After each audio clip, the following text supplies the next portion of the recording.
guys, selamat datang di 1% Podcast. 1% Podcast adalah bagian dari 1% startup life school terbesar di Indonesia.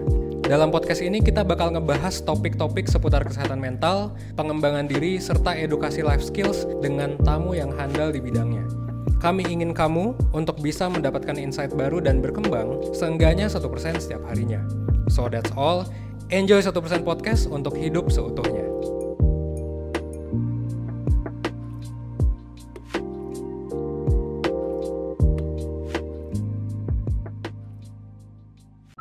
Halo semuanya, selamat datang di Expose, mengekspos publik bersama X-Men, bersama gue Friza Setari Siregar atau biasa dipanggil Prija sebagai podcaster kalian. Oke, sebelumnya gue akan jelasin sedikit tentang Expose. Expose merupakan broker dari hubungan eksternal atau biasa disingkat X-Men dari HMPS Administrasi Publik. Untuk konsep sendiri, konsepnya adalah podcast yang dimana kita akan membahas tentang isu-isu masyarakat dan terutama membahas tentang mahasiswa. Nah, untuk di episode perdana ini, gue berkolaborasi dengan 1% menghadirkan bintang tamu yang menarik nih. Gak pakai lama-lama, langsung aja ini dia, Kak Alfiera. Halo Kak, apa kabar? Halo Friza, kabar baik. Kamu apa kabar? Alhamdulillah. Jadi, aku mau tanya-tanya sedikit nih Kak sebelum masuk ke inti. Boleh ya Kak ya? Boleh dong. Oke, aku ingin tanya dong Kak. Kakak sekarang kesibukannya apa nih Kak? Sama mungkin bisa diceritain sedikit kapan kakak bergabung di 1% Kak? Oke, kalau sekarang kesibukan aku itu aku kerja di suatu perusahaan swasta dan aku juga sekaligus sebagai mentor di 1%. Jadi kegiatan sehari-hariku itu kerja di kantor, kemudian kerja juga di 1%. Gitu, karena kan kalau 1% ini sangat mendukung backgroundku ya. Aku kebetulan backgroundnya dari psikologi. Jadi ini tuh apa ya istilahnya, sebagai sarana aku untuk semakin mempertajam ilmuku gitulah, mengaplikasikannya gitu. Kemudian kalau gabung di 1% sendiri, itu aku mulai dari tahun lalu, Januari 2020, aku udah mulai di 1%. Jadi udah 1 tahun 4 bulan ya. Oh iya, kurang lebih, 1 tahun benar. Udah berapa klien ya yang udah aku tanganin ya? Kayaknya udah 200-300an deh. Karena 1% ini luar biasa, development-nya cepet banget majunya, progresnya. Tapi dari kakak sendiri ada kesusahan nggak nanganin klien? Nanganin klien pasti, apalagi pertama kali ya. Pertama kali itu nervous, takut salah, takut apa yang aku berikan gitu ya, istilahnya solusi-solusi yang aku kasih takut nggak applicable dan lain sebagainya, itu pasti. Tapi lama-lama jam terbang tuh emang nggak bisa bohong gitu. Nggak bohong sih ya. Walaupun jam terbangku juga masih dikit banget ya, tapi istilahnya di 1% ini aku jadi sangat terbiasa untuk kalau klien yang seperti ini bagusnya diginiin, kalau klien yang seperti itu bagusnya diginiin, kayak gitu. Apalagi selalu ada evaluasi rutinnya juga, kemudian ada trainingnya juga. Jadi selain udah tahu ya kira-kira bakal kemana alurnya, kita juga emang di development terus gitu. Jadi oke banget lah. Oke, kira-kira dari semua klien yang pernah kakak tanganin tuh di range umur berapa ya Kak? Maksudnya entah rata-rata remaja, entah rata-rata mungkin seumuran kakak yang baru masuk dunia kerja tapi udah dalam tanda kutip stres gitu, terus konsultasi sama kakak gitu-gitu, apa gimana Kak? Sangat macem-macem sih. Kalau misalnya untuk range-nya aku tuh bisa nge-handle dari yang 17 tahun sampai 40 tahun. Tapi aku jarang dapat klien dewasa karena emang aku lebih sering dapat klien yang early adult ya. Jadi umur 20-an gitu. Atau enggak remaja tadi 17. Oke, ngomong-ngomong remaja nih, yang mungkin masih seumuran aku mungkin ya. Kan biasanya tuh suka ada persirkelan gitu lah ya kan. I see. Ya aku nggak munafik sih, aku juga ada gitu. Dan mungkin barangkali kakak juga gitu ada ya? Kan. Betul. Nah, aku ingin ngebahas nih Kak tentang dasar topiknya sih memang persirkelan ya. Tapi di salah satu circle itu pasti kita ketemu sama orang yang sifatnya tanda kutip ngambekan. Oke. Sebelum masuk ke situ aku mau tanya dulu nih ke kakak. Circle pertemanan itu penting nggak Kak menurut kakak? Oke, kalau kamu tanya circle pertemanan penting atau enggak, pasti penting banget ya. Karena teman itu kan seperti keluarga kita di luar juga ya. Betul. In a way benar-benar ikut ups and down-nya kita, sebagai support system kita juga. Kalau nggak ada teman kadang kayak hampa gitu kan ya. Apalagi kalau masih kuliah, masih sekolah, itu kan banyak juga kerja kelompok dan lain sebagainya. Itu kan salah satu hal yang kita pasti butuh teman banget ya. Entah teman kerja kelompok atau benar-benar teman untuk kita meluapkan istilahnya keluh kesah kita. Jadi teman itu fungsinya banyak banget gitu. Dan kalau kamu tanya penting apa enggak, pasti penting seperti yang tadi aku bilang. Karena nggak cuma dalam konteks profesional tadi sebagai untuk bantu kita kerja kelompok dan lain sebagainya, tapi juga konteks personal dalam kita meluapkan gitu keluh kesah kita. Kemudian kadang kita juga butuh untuk teman kita tuh meluapkan ke kita, jadi kita ngerasa berguna gitu kan ya. Iya, jadi kan kita gak cuma kita aja gitu yang sharing, mereka juga sharing. Betul, gitu kan. Betul, jadi benar-benar hubungannya itu resiprokal gitu, timbal baliknya ada. Karena kan manusia itu gak cuma pengen meminta, tapi kita juga pasti punya urgensi untuk pengen memberi gitu kan ya. Walaupun sekedar memberi telinga kita buat ngedengerin teman kita. Jadi bayangin kalau kita gak punya circle pertemanan, pasti timpang tuh, kita gak udah dalam konteks profesional kita bakal kehambat gitu ya, kerja kelompok, kerja organisasi. Pasti kan kalau kita ditembak organisasi, kita disuruh nyari orang, pasti yang paling pengen kita ikutkan itu adalah teman kita dulu kan ya. Daripada kita nyari jauh-jauh gitu kan ya. Kecimpungan pasti. Aku udah pernah ngerasain sih Kak. Iya pasti kan, maksudnya daripada kita ngesortir-sortir jauh-jauh, kalau ada teman kan pasti lebih enak gitu. Terus selain itu untuk mengisi konteks personal juga tadi ya, kita pasti sebagai manusia tuh pengen memberi, pengen meminta gitu ya, give and take, yang mana dengan adanya teman ini kan bisa nge-fulfill needs kita itu.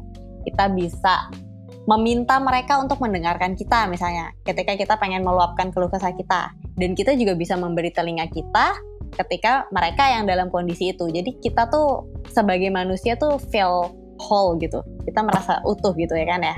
Gitu. Betul. Jadi penting banget nih pertemanan, dan teman juga sebagai support system kita. Karena tadi ya, kita bisa ngasih, kita bisa minta gitu.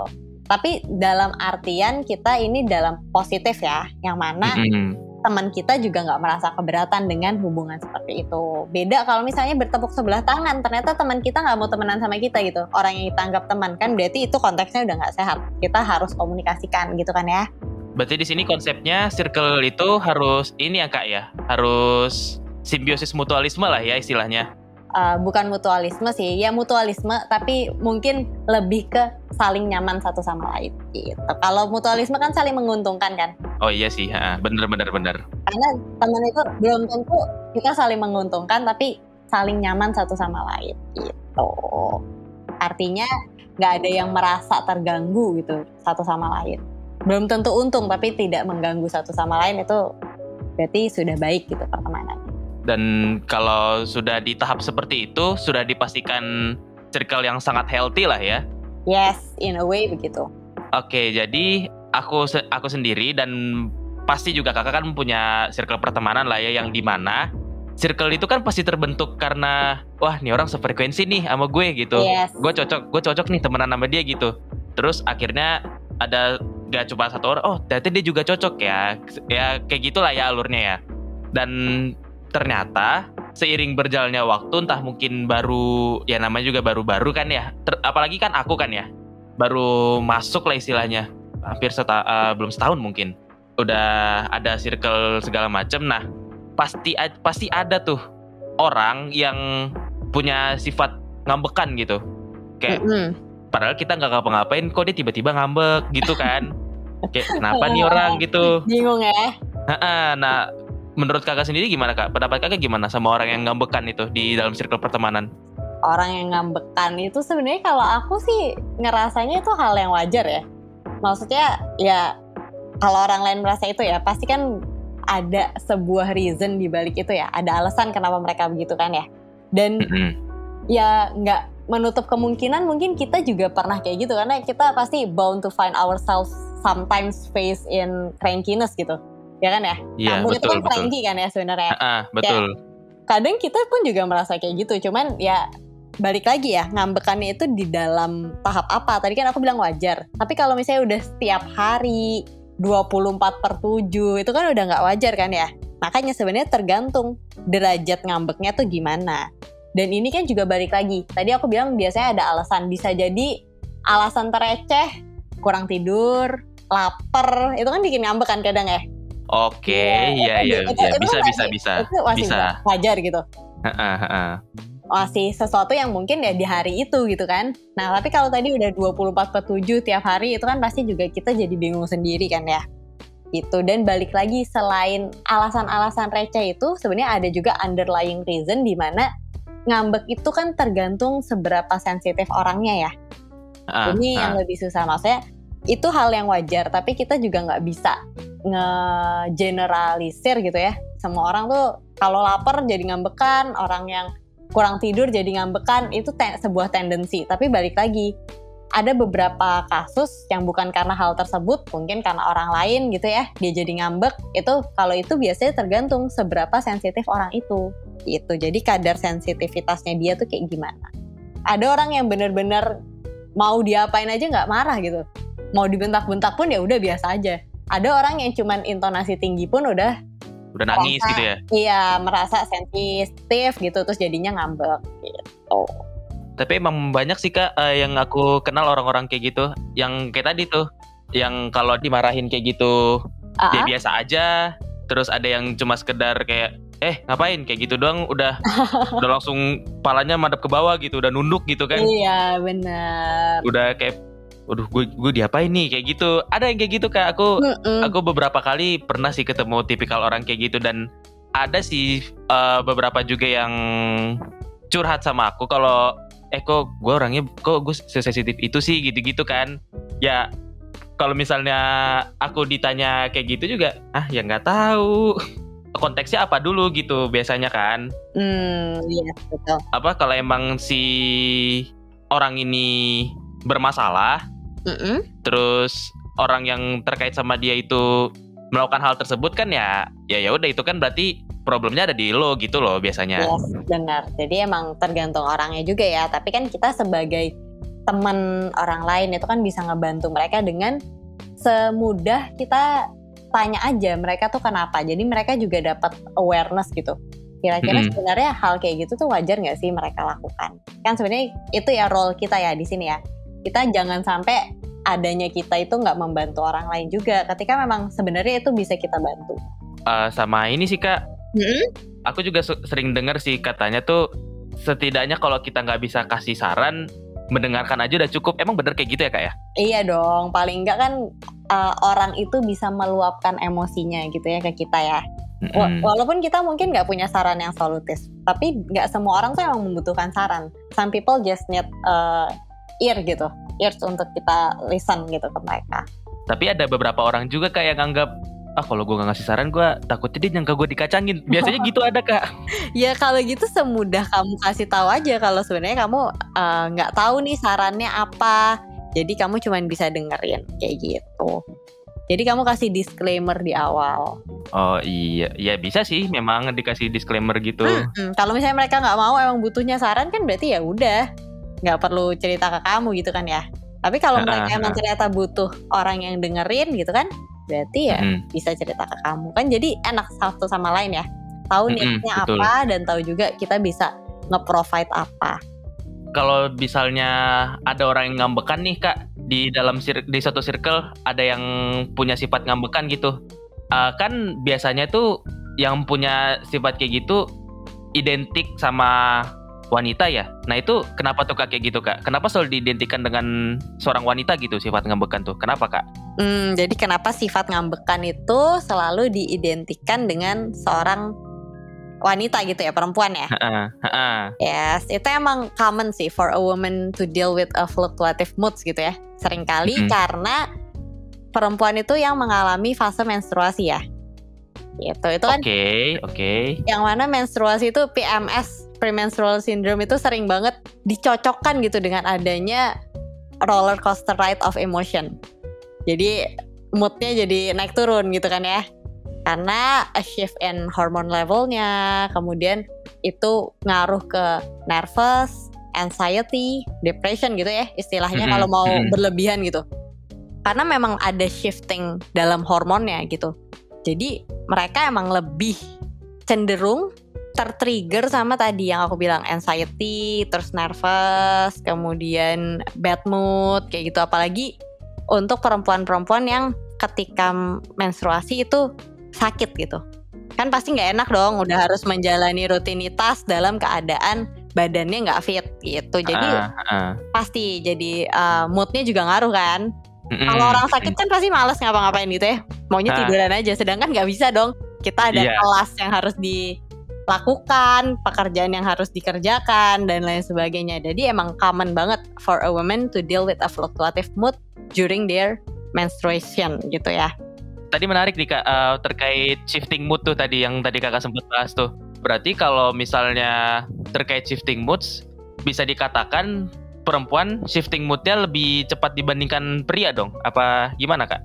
Ini kan konteksnya kenapa sering diidentikan ya. Diidentikan ini kalau aku nangkap mungkin karena perempuan itu mengalami menstruasi itu. Jadi seringkali pasti common banget buat kamu dengar ketika perempuan marah-marah, pasti orang lain bakal nge-perceive dengan nanya lagi PMS ya.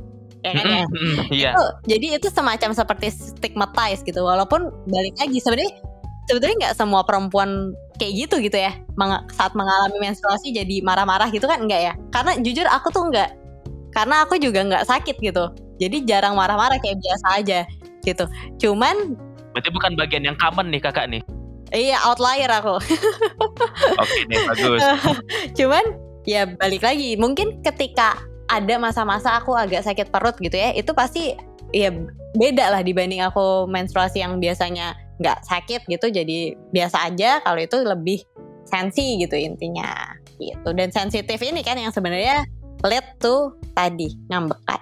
Tapi berarti nggak menutup kemungkinan pria juga bisa shifting mood dengan cepat juga dong ya? Nggak menutup kemungkinan dong? Yes, nggak menutup kemungkinan. Cuman tadi kalau kamu tanya kenapa diidentikan dengan seorang perempuan, menurutku karena adanya menstruasi tadi sih, fase tadi. Cuman pasti ada juga laki-laki yang ngambekan gitu ya. Laki-laki yang sensitif gitu misalnya, emang sensitivitasnya lebih besar, itu kan dia pasti juga lebih mudah ngambek gitu kan ya. Lebih sensitif, jadi lebih istilahnya lebih rentan lah. Ada sih beberapa yang aku temuin kayak gitu memang. Ada justru yang perempuan lebih tough gitu ya. Mau dimarahin, mau diapain ya udah nggak apa-apa gitu. Lebih bisa rasional, logical. Tapi untuk laki-laki yang sifatnya cenderung memang lebih sensitif, terus lebih membawa perasaan gitu ya. Itu kan mereka pasti juga lebih gampang untuk sedih, bad mood gitu. Ketika sesuatu nggak sesuai dengan apa yang mereka ekspektasikan. Tapi biasanya orang-orang kayak gitu tuh gak mungkin show up langsung di publik lah ya. Maksudnya paling kalau udah selesai ngapa-ngapain, entah dia di rumah masuk kamar langsung ngambek gitu, atau langsung entah nangis entah apa gitu. Biasanya yang kayak gitu gak sih Kak? Sebenarnya beda-beda sih. Ada orang yang emang bisa ngeluapin gitu ya, showing off. Tapi ada juga yang gak bisa gitu. Menurutku sih itu tergantung orangnya. Karena kadang kan kita bisa nge-perceive mereka ngambek kan karena mereka nunjukin kan ya. Kalau mereka emang ngambeknya di dalam kamar kan nggak ada yang tahu gitu. Kecuali kita masuk ke kamarnya juga, ya kan ya. Betul. Kan biasanya karena ada komunikasi antar orang lain juga, atau mungkin dalam satu tempat yang sama. Jadi kita bisa ngeh, oh nih orang lagi ngambek. Betul. Sama aku mau tanya juga dong Kak, selain karena PMS ya tadi ya? Yes. Selain karena PMS itu adalah penyebab seseorang atau wanita lah ya suka ngambekan, itu penyebab lainnya itu apa sih Kak? Nah tadi aku sempat bahas sedikit, bisa jadi kurang tidur ya. Karena tadi ya kurang tidur yang namanya sleep deprivation itu sangat korelasi dengan yang namanya crankiness atau ngambekan. Karena tadi ketika kita di kondisi kurang tidur, badan kita kan nggak fit ya. Betul. Jadi ya bangun-bangun pengennya tidur gitu. Jadi itu bikin kita ngejalanin harinya tuh ya in a way nggak extra full fit gitu. Jadi kita ngambek. Lalu tadi ketika kita lapar, kita pasti the longer we are without food tuh the crankier we may become gitu. Jadi karena ketika kita nggak makan itu kan juga glukosa darah kita tuh di level yang rendah kan ya. Kalau kita mau benar-benar bahas secara biologis juga ya, itu kan bisa bikin kita menstimulasi sebuah hormon yang bikin stres atau kortisol kalau kamu tahu. Gitu. Itu bikin kita jadi ya tadi cranky karena ya lapar, glukosa kita rendah gitu kan ya. Dan pasti aliran darah kita pun, bloodstream kita tuh juga nggak se-efisien itu gitu loh. Itu bikin in a way membuat kita jadi cranky. Jadi emang sebenarnya body and mental tuh sangat-sangat korelasi gitu. Ketika kita stres, kita jadi malas makan gitu kan ya. Ketika kita kurang makan, kita juga jadi stres. Tiba-tiba puasa mendadak gitu. Benar, kayak gitu. Dan penyebab lainnya itu, kalau kamu tahu kopi kafein. itu juga kafein itu membuat kita juga bisa lebih cranky kalau misalnya dosisnya salah ya. Maksudnya nggak sesuai, kan semua orang punya kadar kafein yang beda ya, maksudnya intake-nya mereka bisa dibeda kan. Nah itu juga bisa. Jadi kita tuh harus sebisa mungkin paham banget sama fisik kita, mental kita. Jadi kita bisa menyesuaikan juga yang sesuai dengan tubuh kita untuk menghindari hal-hal kayak gini. Berarti ngambekan ini punya kaitan sama mental health dong Kak? Yes, mental health and physical health juga ya, tadi saling korelasi lah. Betul. Kalau mental health-nya mungkin tadi kan aku contoh-contoh yang sangat konteksnya daily ya. Kalau mental health sendiri itu kalau tadi daily, kalau benar-benar kita bahas yang benar-benar sesuai dengan psikologi gitu ya, yang mental health, itu bisa jadi tadi kadar sensitivitas orang itu berbeda-beda semua orang. Orang yang kadar sensitivitasnya lebih tinggi, pasti mereka lebih prone to ngambekan, prone to crankiness gitu ya. Kemudian emang mungkin orangnya lebih moody gitu, punya underlying disorder gitu ya. Walaupun ini nggak bisa kita self-diagnose secara cuma-cuma ya, butuh pastinya orang yang lebih kompeten. Itu juga pasti lebih cranky gitu. Makanya sering banget kalau orang yang sering ngambekan dibilangnya, lo tuh bipolar ya, yang kayak gitu kan ya. Nah iya tuh. Nah ini menarik nih Kak. Kenapa mental health itu selalu berkaitan sama bipolar gitu? Padahal kan setahu aku mental health itu nggak cuma bipolar kan? Yes, banyak banget disordernya. Even depression itu adalah mental health kan, salah satu disorder. Anxiety disorder, anxiety, betul, depression. Banyak banget. Skizofrenia dan lain sebagainya. Cuman kalau misalnya kita ngebahas ngambekan, yang paling deket itu kan pasti dengan bipolar, karena bipolar itu kan mood disorder, yang mana seseorang itu bisa bad mood, good mood, gitu kan, shiftingnya seperti itu. Cuman balik lagi, kita nggak bisa self-diagnose dan nggak bisa diagnosa orang secara cuma-cuma aja gitu. Butuh banyak banget indikator-indikator sehingga kita bisa terdiagnosa ini. Dan pastinya butuh orang yang emang kompeten di bidangnya gitu. Jadi aku lebih prefer untuk kita bilang orang itu ngambekan daripada kita bilang orang itu bipolar kalau emang belum ada diagnosa terkait itu ya. Gitu. Kalau bahasa ilmiahnya tadi kan mendiagnosa seseorang ya. Kalau bahasa umumnya tuh ngejudge ya. Pasti kita barengan ngomongin. Ternyata kita tuh berpikiran Kak. Nah. Biasanya gitu sih bilang ngejudge, lu ini ya gitu. Tapi aku juga beberapa kali pernah sih nanya kayak gitu. Benar. Cuma ke orang gitu. Iya, tapi kan kamu pasti nggak bermaksud segitunya. Cuman kita harus lebih hati-hati lah untuk ngomong kayak gitu. Karena tadi balik lagi, bipolar sendiri walaupun itu mental health ya, tapi itu juga pasti ada in a way indikator biologisnya. Mungkin ini agak biologis banget, neurotransmitternya atau emang hormon serotoninnya, dopaminnya yang emang mempengaruhi mood dia. Jadi tadi seperti aku bilang, psikologi itu sangat korelasi juga sama biologi gitu, sama kedokteran gitu ya, rumpun kesehatan. Jadi semuanya sebenarnya underlyingnya tuh ada reasonnya. Tapi ya aku sempat itu sih belajar dikit-dikit apa tuh dopamin ya tadi ya? Yes. Orang tapi taunya tuh dopamin doang gitu yang cuma mempengaruhi mood. Padahal kayaknya enggak deh Kak. Ya nggak sih? Iya, banyak banget sih. Mood itu kan bisa tadi kortisol, itu yang stres. Tapi kenapa dominannya dopamin ya Kak? Karena dopamin itu yang antusiasme. Oke. Kalau kortisol yang stresnya. Sebenarnya nggak ada lebih banyak lebih kurangnya, tergantung orangnya lagi. Dia lagi dalam kondisi apa kan ya? Berarti bener-bener pure orangnya itu ya berarti? Iya, setiap individu pasti beda-beda. Tergantung situasi yang dia lagi alamin, terus dia sendiri orangnya seperti apa, gimana dia nge-perceive situation. Background dia gimana? Iya. Background keluarga juga menentukan gak sih Kak berarti? Bisa jadi. Iya sih ya, bener. Dari tadi kan kita ngebahasnya tuh ngambekan nih kayak, wah nih ngambekan kayak udah hal negatif lah gitu. udah jelek banget dah nih orang nilainya gitu. Tapi ngambekan ini bisa dilihat dari konotasi yang positif gak Kak? Konotasi yang positif ya? Sebenarnya menurutku bisa sih. Contohnya gimana tuh?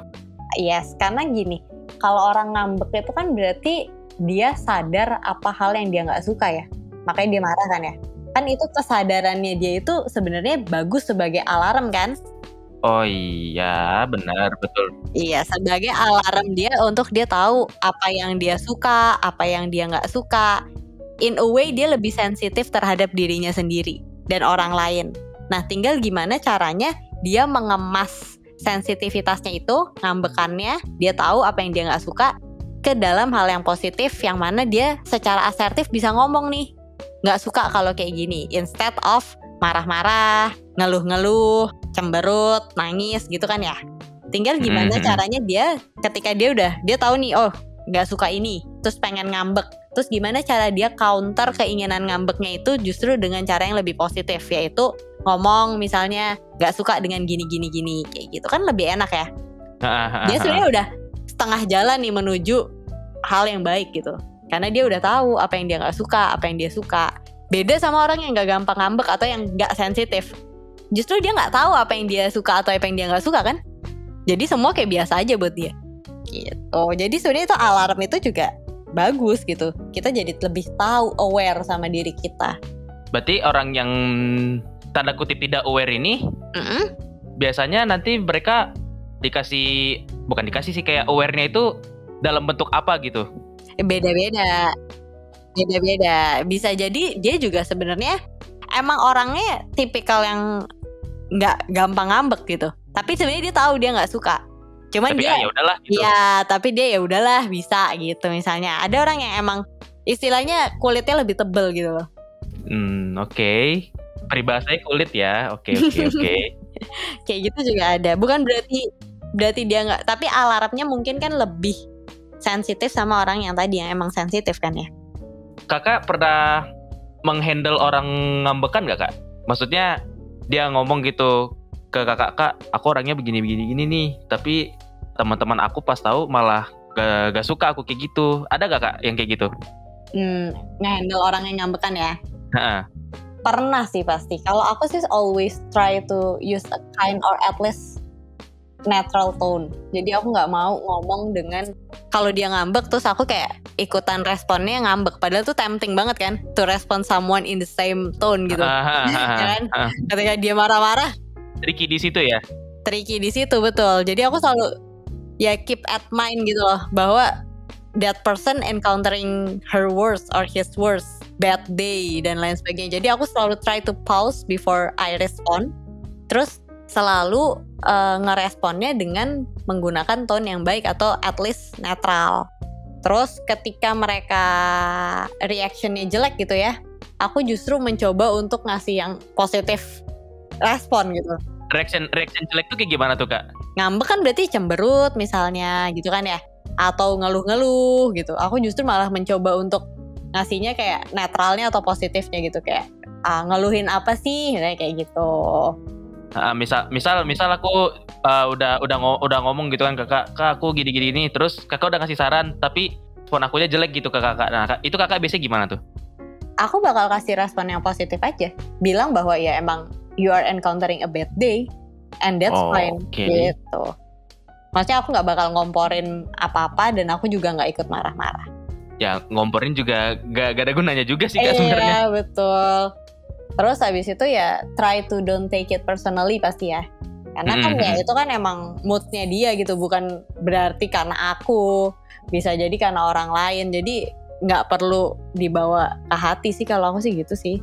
Ya di situ emang harus hati-hati di situ sih ya berarti ya. Yes, karena kadang karena kita take it personally padahal ya bukan kita juga gitu yang ngaruh mereka jadi kayak gitu. Iya, orang baru ketemu juga ya kan. Iya. Jadi Oke, bener sih. it will be so much easier to handle lah kalau kita udah don't take it personally. Not taking it personally, sorry. Oke, mature enough ya poinnya. Oke, menarik nih, menarik. Soalnya aku juga pernah beberapa kali ya gitu juga mendengarkan keluh kesah, kok lu ngembekan sih, emang ada apa gitu. Terus aku dengerin, terus aku kasih dia bukan saran, mungkin kayak cuma oh ya udah gini aja bla bla bla. Ya saran sih ya itu kan ya.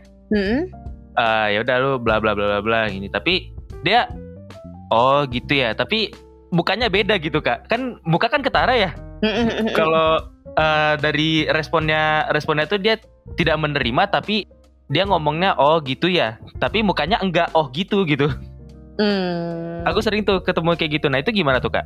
Ya kalau kayak gitu mau diapain, kan kamu emang udah berusaha sebisa mungkin kan ya. Tapi kan emang orang, kita nggak bisa maksa orang untuk ngerti solusi yang kita kasih. At least we try to give some help gitu. Kalau kayak gitu ya nggak bisa diapa-apain menurutku. Ya berarti memang saranmu belum sesuai sama dia gitu. Mungkin dia belum begitu paham. Tapi ya nggak perlu diapa-apain. Kita nggak perlu memaksa orang untuk fit dengan kita, dan orang lain juga nggak perlu memaksa dirinya untuk fit sama kita gitu sih menurutku. As simple as that. Karena ya balik lagi ya, orang itu kan beda-beda. Jadi tadi poinnya adalah mature enough to understand bahwa orang itu nggak harus pas sama kita, nggak harus cocok sama kita, dan kita juga nggak harus cocok sama orang. Itu sebagai point of view untuk mereka review gitu, tapi belum tentu mereka aplikasikan gitu kan ya. Baiknya cuma di take note aja gitu ya biasanya. Yes, dan that's fine. Kamunya juga nggak perlu sakit hati, karena pasti kamu juga pernah mengalami situasi yang sama. Kamu nanya orang, kemudian solusinya nggak begitu sesuai gitu sama kamu, ya berarti kan kamu cuma dengerin dan take notes, tapi bukan kamu aplikasikan gitu kan ya. Jadi sebenarnya sama, tapi gimana kita bisa ngerti aja situasi orang dan nggak take it personally pastinya. Belum tentu saranku dipakai sama klienku. Tapi kan itu aku mencoba sebisa yang bisa aku lakukan kan ya. Ya udah, and that's fine, titik. Gak perlu dipikirin, di overthinkingin, gak perlu dibawa perasaan, gak perlu take it personally. Ya, life goes on. Oke, mungkin segitu dulu kali Kak ya. Menarik banget nih topiknya per mental health duniawi. Soalnya aku juga memang dari awal teman-teman aku kan bilang, lu kerja sama manajer nih 1% nih. Terus aku lihat 1% tentang apa? Soalnya jujur aja aku bener-bener baru tahu banget 1% itu kan. Terus aku lihat, oh menarik nih bahasannya, gak jauh-jauh tentang remaja, masalah mental segala macam. Wah asik nih. Ya udah langsung aku ambil. Ternyata 7. Oke, mantap. Oke, alhamdulillah ya. Ternyata win to win lah istilahnya ya nggak sih? Win-win. Win-win solution sih. Yes. Emang agak tertarik sih memang membahas mental health sebenarnya. Karena memang ini sih Kak, sudah seharusnya kita as a human itu harus aware sama mental health masing-masing sih memang. Iya benar. Makanya bukan gimana-gimana ya, soalnya kalau udah mental sakit itu lebih susah Kak daripada sakit fisik, bener deh. Iya benar. Lebih susah nyembuhin, soalnya kan luka batin ya, bukan luka luar ya. Itu susah sih nyembuhinnya. Iya, tapi sebenarnya sama sih. Kalau aku nggak pernah bilang mana yang lebih susah ya. Cuman mungkin yang satu lebih kelihatan, yang satu lebih nggak kelihatan gitu. Cuman ya sakit fisik itu nggak enak juga, dan sakit mental sama-sama nggak enak. Menurutku ya setara lah, seimbang. Bener-bener. Kalau udah dua-duanya udah wassalam. Iya, dan dua-duanya sebenarnya korelasi. Ketika kamu stres, kamu bakal prone untuk sakit-sakit yang kayak tipes, ginjal, itu kan karena stres biasanya. Iya. Kalau kamu sakit fisik, kamu amit-amit kanker, pasti stres banget, ya kan? Jangan dong. COVID itu stres, maksudnya itu itu adalah itu adalah cara untuk menggambarkan bahwa fisik dan mental itu memang saling korelasi gitu. Oke, makasih banyak ya Kak Viera ya. Ini benar-benar menarik dan aku suka banget pembahasannya dan Sama-sama, jadi lama kita 42 menit. gak apa-apa. Ternyata nyambung kok. Aku optimis pada suka dengerin ya. Amin, semoga bisa membantu teman-teman di Undip, khususnya Amin. di administrasi publik ya. Betul. Lagi hektik-hektiknya tugas juga nih soalnya. Oke, makasih banyak ya Kak ya. Sama-sama. Makasih banyak untuk Kak Viera dan makasih buat pihak 1% juga yang sudah menerima aku dan menerima topik yang akan aku bahas sebenarnya. Iya. Sebenarnya topiknya remeh sih memang, tapi ya aku bersyukurlah ternyata di topiknya diterima gitu. Oke, bisa. Makasih Kak Viera, semoga baik-baik aja dan semoga 1% lebih sukses lagi ke depannya. Makasih semuanya, dadah. Assalamualaikum.